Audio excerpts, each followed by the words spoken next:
2. Sons of Abraham. To ignore Orthodox Christianity has become the standard practice of its detractors. Any excuse will suffice. At all costs, it must be ignored as impossible. Its followers are too few, it's suggested, or else lacking in intelligence and learning. If these excuses are shown to be invalid, a shrug of the shoulders is sufficient to dismiss the matter. Any excuse or none will suffice. This should not surprise the Christian who has it on good authority that, quote, neither will they be persuaded if one rise from the dead, end quote, Luke 16:31, Revised Version. Men are only persuaded as the Holy Spirit, by bringing them to their knees personally and culturally, himself creates a situation for belief and gives faith. The radical cultural disintegration of today, the flight from reality on all sides, the rise of mental and psychosomatic diseases, these and other factors spell out the judgment of God on a rootless culture and its would-be autonomous man. Man dreams of creating a paradise on earth, while rapidly becoming himself a walking hell. At the moments when comfort and leisure have been made a way of life, man has himself become his own instrument of discomfort and unrest. When Noel Perrin asked his 1950 Dartmouth freshman students for essays on the world of 1985, he found 7 of the 21 of these privileged youths convinced that life on Earth would be ended by then, and another 10 sure that overpopulation would be so extensive as to make World War welcome. Perrin concluded that youth, quote, is a great deal more frightened of its inheritance than it would appear, end quote. Newsweek, February 15th, 1960, page 25. The fear and the disintegration are clear-cut. But what of the Christian answer? Has not the Church also abdicated from reality? Has not church-going become merely a social ritual in which countless millions regularly participate without thought or meaning, and even in flight from meaning?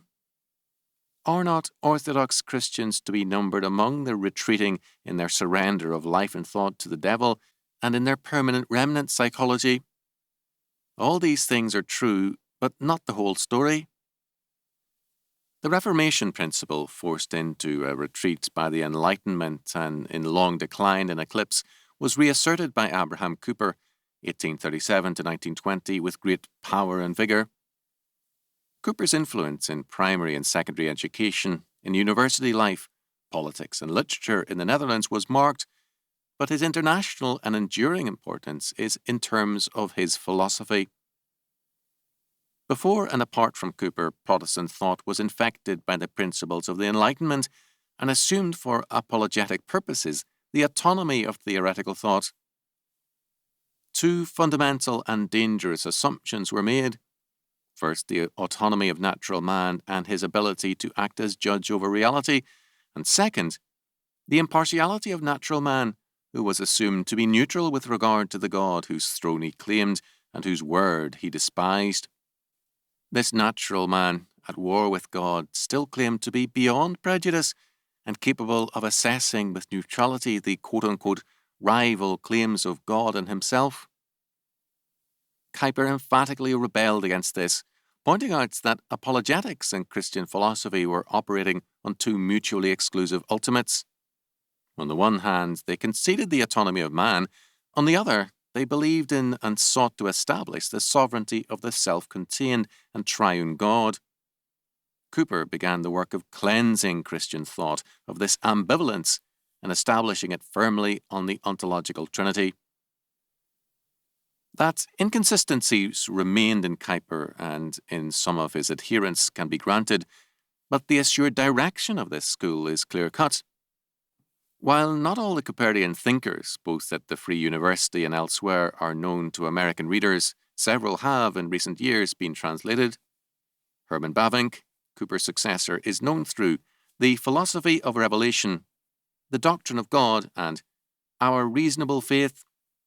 Herman Dooerweerd's 4-volume A New Critique of Theoretical Thought and his In the Twilight of Western Thought are both major contributions, as are H. van Ryzen's Nietzsche and The Society of the Future. While J.M. Spears' An Introduction to Christian Philosophy and Christianity and Existentialism are also available, other works are being made available through the notable translation efforts of David H. Freeman. In the USA, the central figure in this school of thought was Cornelius Van Til, whose The Metaphysics of Apologetics, 1931, was written prior to Vollenhoven's The Necessity of a Christian Logic or Methodology. Vollenhoven and Dewar are the two central figures in Europe, Van Til in America.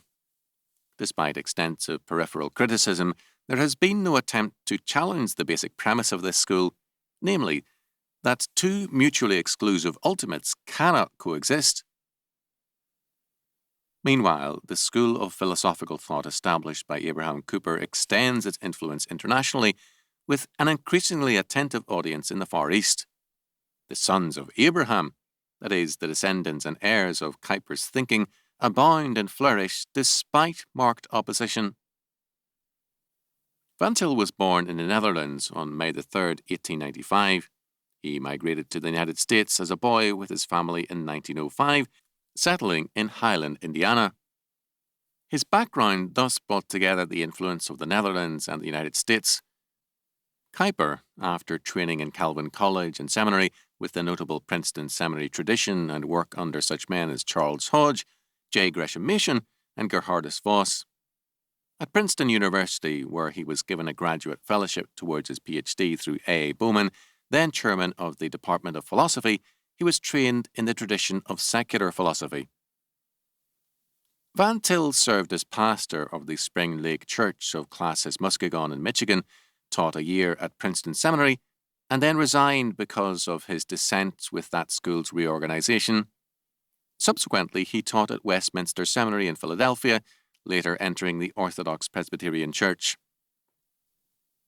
As a prominent and leading member of the Cooperian school, he has been especially notable in his attacks on the basic presupposition of autonomous man in philosophy, in apologetics, and in neo-orthodoxy, as well as in ostensible orthodoxy, and has thus been a controversial figure.